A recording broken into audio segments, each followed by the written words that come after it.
There's a moment in the gospel story when Jesus turns his face to Jerusalem. It's a deliberate and resolute decision, knowing full well what lies ahead. He enters the city to cheers and palm branches, a fleeting moment of celebration. Yet, his path is not toward an earthly throne, but toward suffering, rejection, and the cross. Still, Jesus presses forward, fully committed to fulfilling God's promise to redeem the world. On this Palm Sunday, we're invited to walk with Jesus as he begins the final steps of his earthly journey.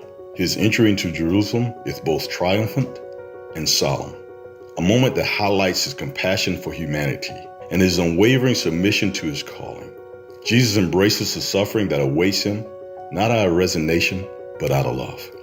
Love for the people cheering, love for the disciples who don't fully understand, and love for a world in desperate need of salvation.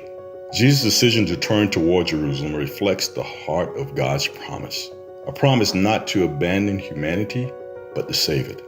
Through his compassion and obedience, Jesus fulfilled this promise, facing suffering and death so that we might know life.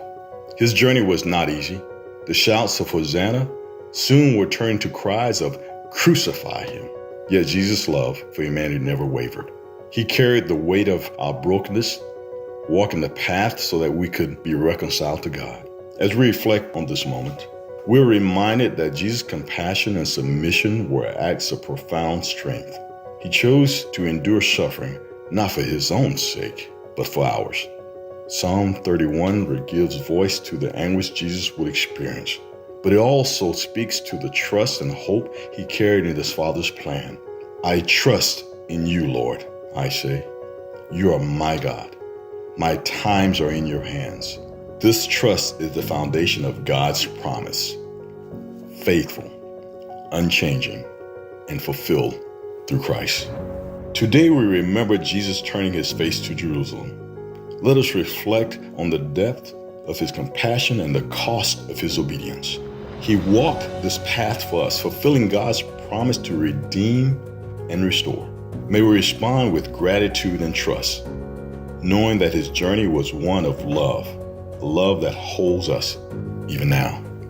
Be merciful to me, Lord, for I am in distress.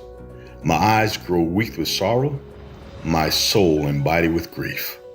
My life is consumed by anguish and my years by groaning. My strength fails because of my affliction, and my bones grow weak. Because of all my enemies, I am the utter contempt of my neighbors and an object of dread to my closest friends. Those who see me on the street flee from me. I am forgotten as though I were dead. I have become like broken pottery, for I hear many whispering, terror on every side. They conspire against me and plot to take my life. But I trust in you, Lord. I say, you are my God. My times are in your hands. Deliver me from the hands of my enemies, from those who pursue me. Let your face shine on your servant. Save me in your unfailing love. May we follow Jesus with hearts full of trust, knowing that his path to Jerusalem was for us, a fulfillment of God's promise of redemption and love.